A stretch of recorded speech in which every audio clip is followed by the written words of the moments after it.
Hello all, it's James Johnson, aka Sulphur Blade, and I'm here to talk to you about our president, Donald Trump, and his, him contracting the COVID virus, along with the First Lady as well. Let's not forget about her. So,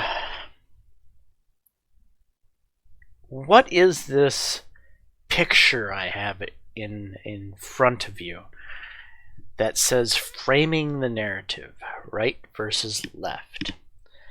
Well, I think pictures say 1,000 words, right? They speak for themselves. And to simplify things, this is what politics is. There is no event, be it wildfires in Oregon, riots in Portland, even tragedies like the George Floyd death. There is no event that takes place in our country where a political frame job is not then applied to it.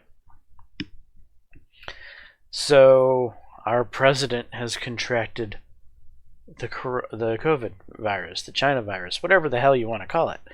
And of course, immediately, the mainstream media and all of the Democratic allies on the left are trying to paint this picture of the bubonic plague, right? That COVID is going to kill 100,000 more people in the next 100 days, and the only way to stop it is if we wear a mask, blah, blah, blah, blah. If I'm Joe Biden, I would mandate masks being worn all around the country, blah, blah, blah, blah, blah. So, it's again reinforcing the narrative that COVID is going to kill everybody. We need to be scared. We need to be scared of the Black Death that is the coronavirus because reasons, mainly political. Now, if we looked over at the other frame on the right-hand side, we have somebody climbing a mountain, and the title of it is Perseverance. So you know that Donald Trump is having a fabulous recovery from this bubonic plague-like virus. It looks like he's going to beat this thing in just a matter of a few days. He never so much as had a minor fever. Of course, the right is going to want to frame this as, we've climbed this mountain. COVID is our bitch. We have the therapeutics. We have the knowledge. We have the know-how. Where this is no longer something we need to be scared of. Just look at the president and his recovery. Which of these two frame jobs am I more likely to believe? Well, it won't be hard to figure out. It's the one on the right. However, why do I believe the one on the right far more than the one on the left? Is it because I have common sense? Possibly. So, have we made COVID our bitch? Maybe that's a little bit talking it up with a little bit of bravado and gusto and hype. We might not be completely there yet. But we certainly have come a long way from when the virus outbreak started. I'm trying to talk about this in a more neutral manner to try to find the middle ground between the two pictures. It's actually kind of difficult because I'm so used to I'm so used to my frame of thought being the one on the right. So the middle ground, what would be the middle ground? COVID still is something that is dangerous. Okay, seems like a fair statement. Is it guaranteed to end your life? Certainly not. So again, it's not the left picture. Have we completely climbed the mountain? Probably not. We're probably somewhere. We're closing in on the summit, right? We're about 75% or 80% up that damn mountain. We have come a long way since the early days of COVID, when we really didn't know up from down. So in that regards, you can obviously see those results by the fact that the mortality rate has plummeted. The mortality rate for COVID is extremely low. You know, the majority of deaths for COVID have been elderly with pre-existing conditions. And that's just basically the facts of this virus. So again, do we shut down the world's economy? If we knew now, all right, if we had the knowledge we have right now, would you, if you were in a position of leadership, honestly have shut down the world's economy over it? Probably not. However, you got to remember, we're looking through hindsight's 2020 with the knowledge we have about the virus now.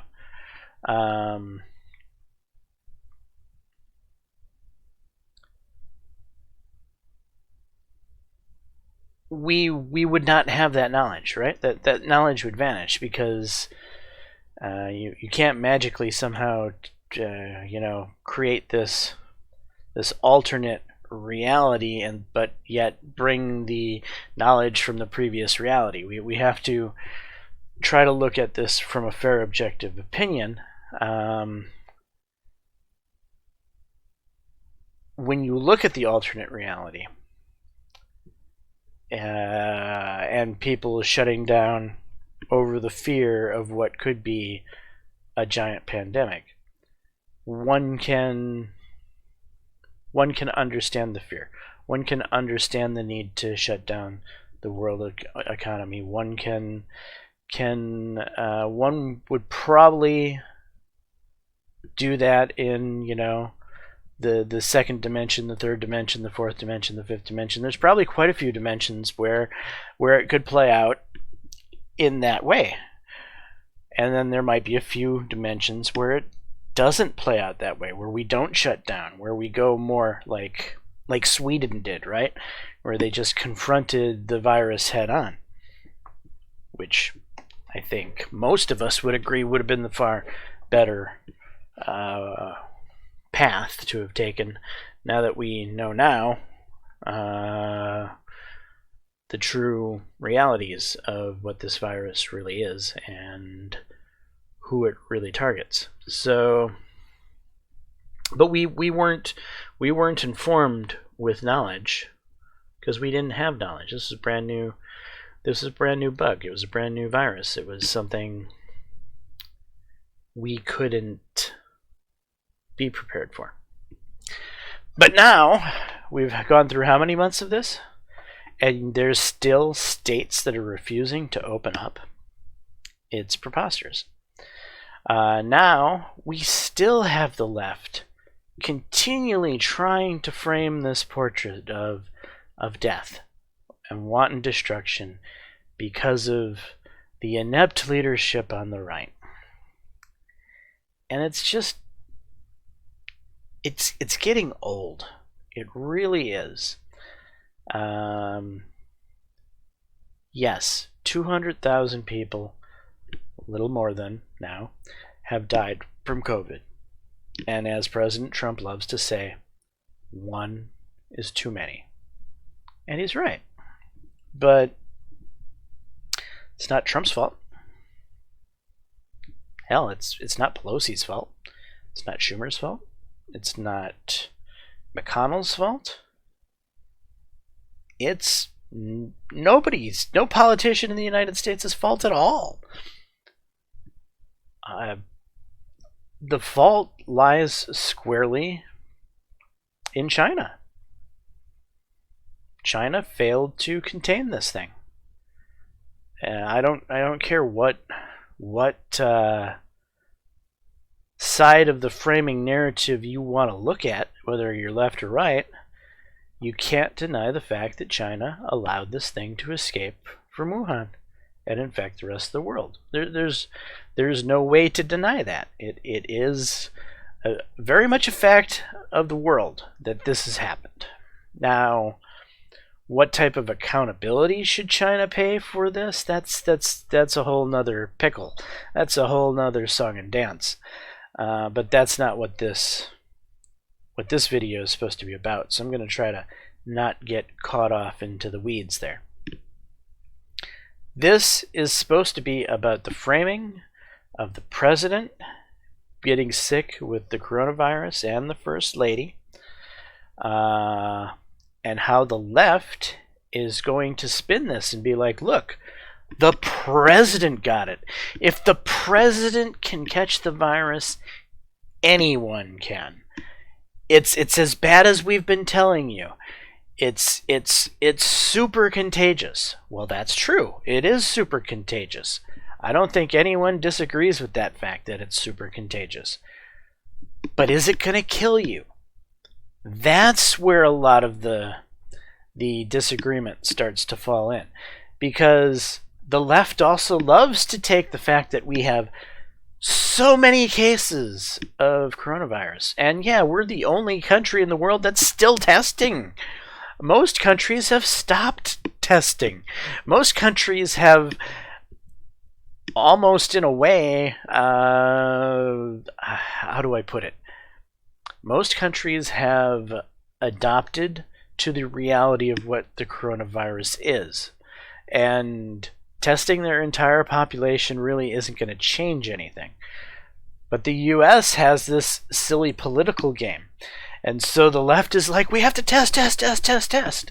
And Trump's like, okay, fine. If we have to test, we're going to test more than any other nation in the world because I'm Donald Trump and I'm the only one that could make it possible that the entire country could possibly test it in record time, no other president could ever do. Again, he's trying to take the left's testing thing and spin it into a positive for himself. That's what politicians do, right? And there's nothing wrong with that. So the U.S. is super testing. We're testing more than any other country in the world, and that is a fact and a reality.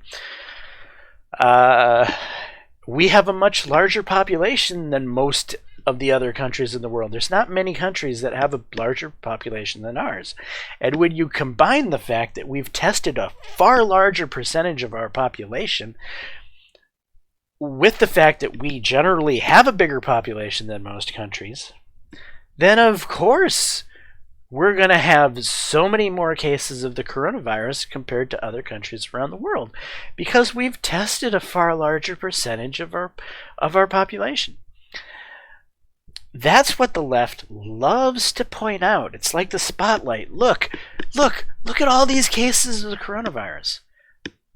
But they don't care about the fact that, 50% of those cases are asymptomatic.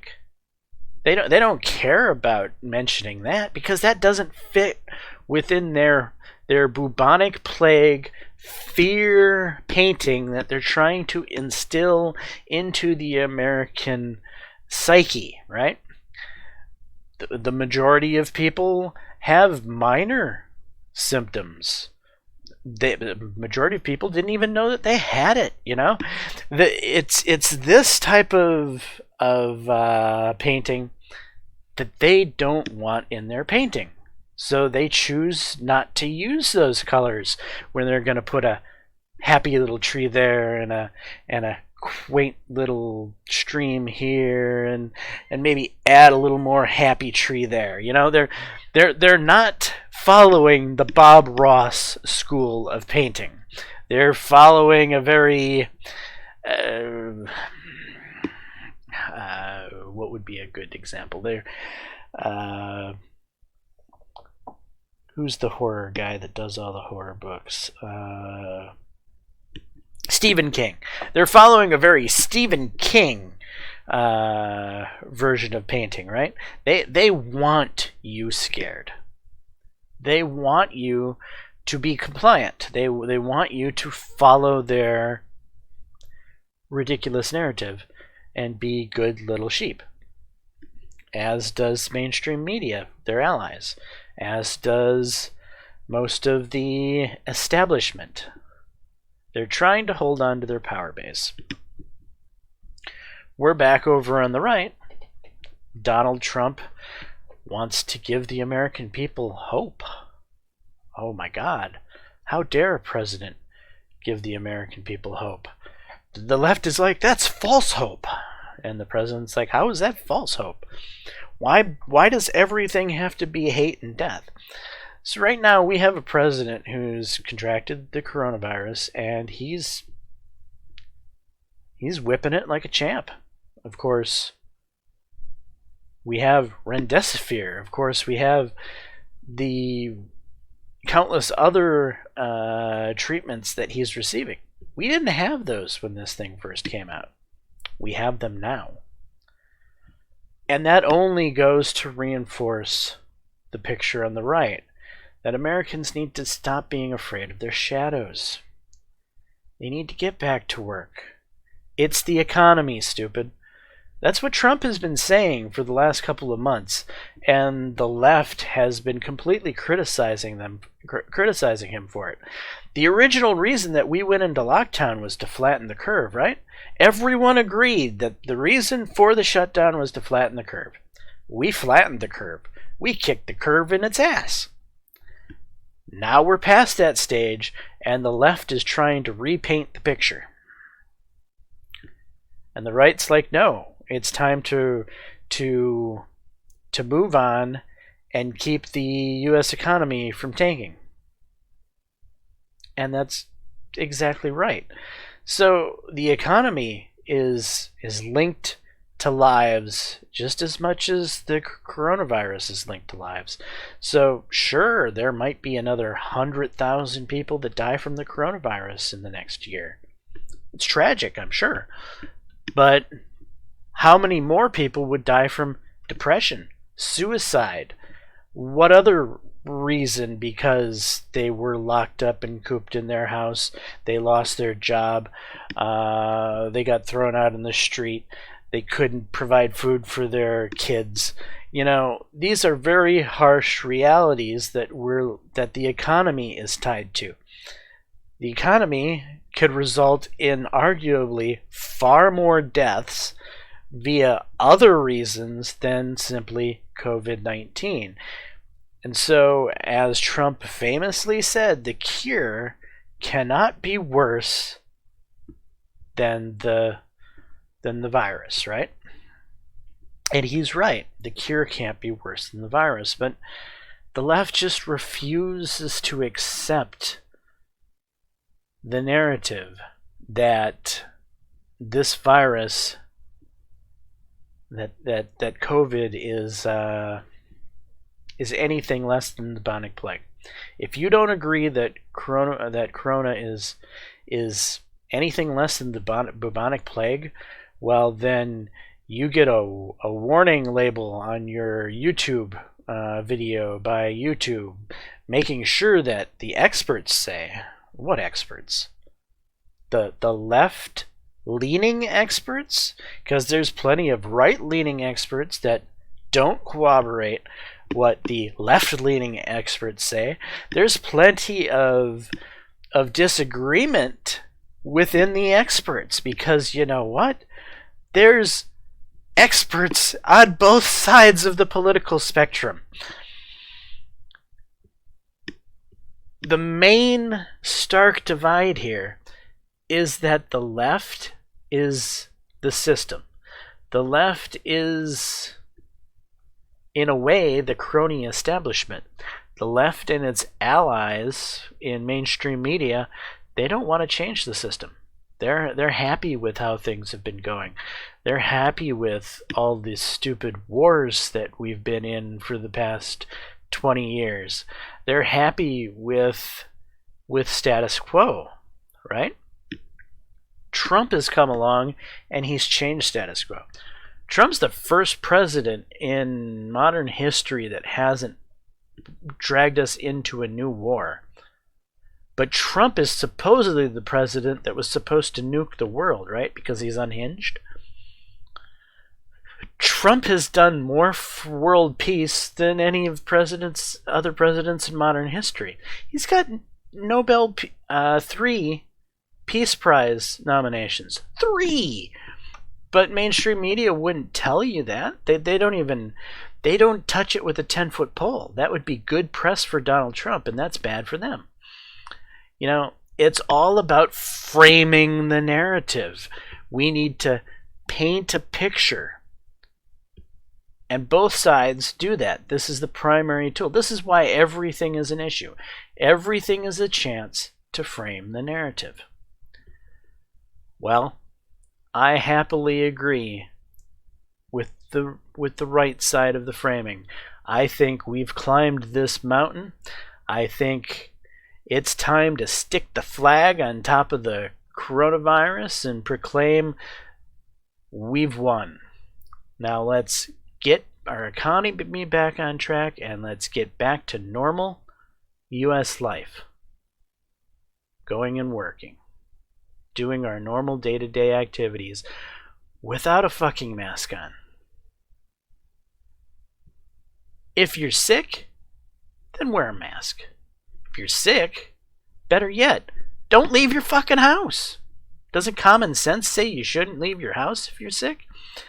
So that's the only place that the experts agree about mask wearing, is that it will limit the spread from a sick individual. So if that sick person wears a mask, he's less likely to get other people sick.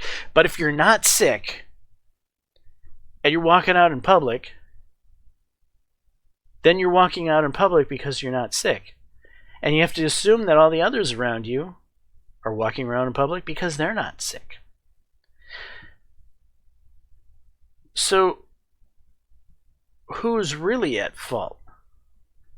The moron who's wearing a mask and walking around in public while he's sick? Sounds like... See, that's the problem here. When you create these rules, right? These stark, rigid rules. Now somebody can be like, well, I was wearing a mask, but you were sick. Well, the rule isn't I'm supposed to stay home if I'm sick. The rule is I'm supposed to wear a mask. Everyone's supposed to wear a mask. I could go out, and if somebody else was wearing a mask and I'm wearing a mask, they shouldn't catch it. So I should be able to go out. That's the type of situation the left is creating. But if we just operated off of common sense, like the right, wash your hands. If you're sick, don't go out. You know, if you're in tightly confined spaces with a lot of people, then throw a mask on if the situation warrants. But just going out to the park, just going out to the local box store, no. I mean, most local box stores are not wall-to-wall people. You know, if your local box store has freaking 200 people walking around inside of it, then, you know, and you don't feel comfortable with that, then fucking put a mask on. But if you don't want to have that mask on, well, you've been informed, right? You know the dangers and the repercussions of your action. We don't need some law saying you have to wear a mask. You're an adult. You're a responsible individual. You made a risk calculation, and your risk calculation that was that you didn't need to wear a mask. And that should be that. Really? Really, that's the way it should go. Because, again, the right side of this picture, one of hope, one of the fact that we're kicking the coronavirus's ass, one that we've climbed this mountain, one where Trump walks out of Walter Reed in less than a week's time. It just shows that it's not the bubonic plague. If this was the bubonic plague, well, the left would have gotten their wish. Trump would have ended up dead. Because the bubonic plague didn't spare many people. The bubonic plague spared like 10% of the people who caught it. Where coronavirus spares 99.998% of the people who catch it. That's a real stark contrast between the two. But yet the left wants you to believe that this is the bubonic plague. Anyway, this video has been me rambling for quite some time, and I'm just going to cut it off here because you get the idea. I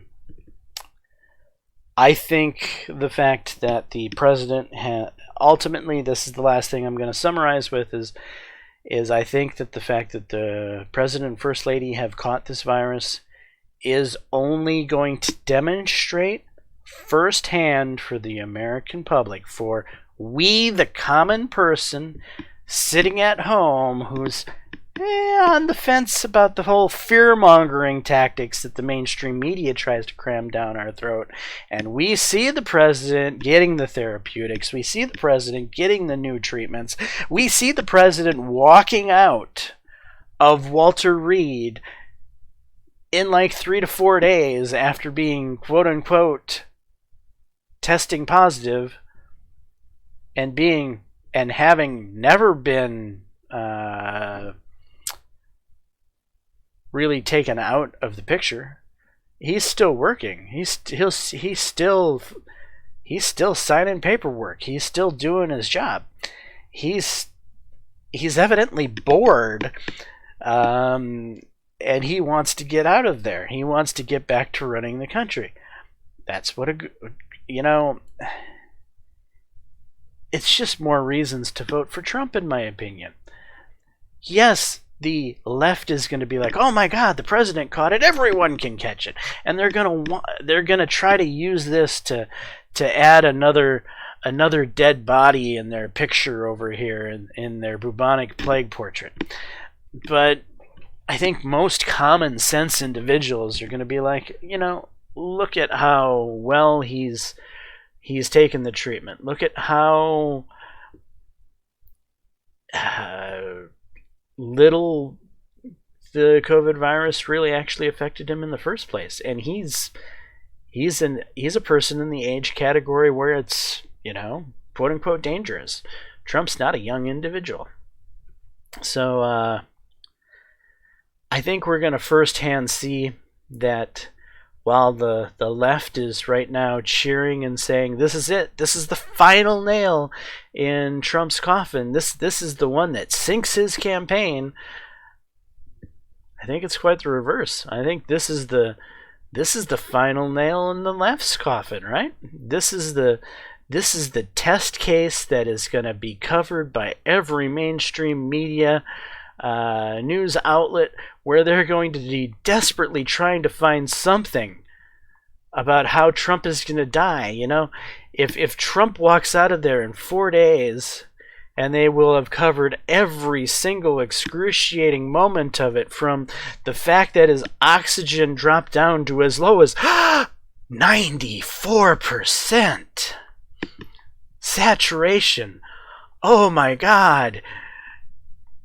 That's awful. I mean, your oxygen can drop down to that saturation level after running a track and field event, when your perfectly healthy 16-year-old male, after doing the 800-yard relay race or whatever. I'm not a track and field person, but you get what I'm talking about. 94% is not a huge drop, and it only happened to, intermittently a few times, not like it was happening constantly. Yeah, the mainstream media is desperately trying to find something wrong with the president right now. But I think they're quickly realizing that they're covering a non-story, and that's going to be bad for them because it's going to show the American people just how easy it is for an old obese man like Donald Trump to be able to beat the plague right before every American's eyes. And that's the final thought I want to leave you all with. Anyway, I'm James Johnson, aka Sulfurblade. This is my content. Hopefully you're enjoying it. If so, please leave a like and subscribe. And until the next time, all, peace.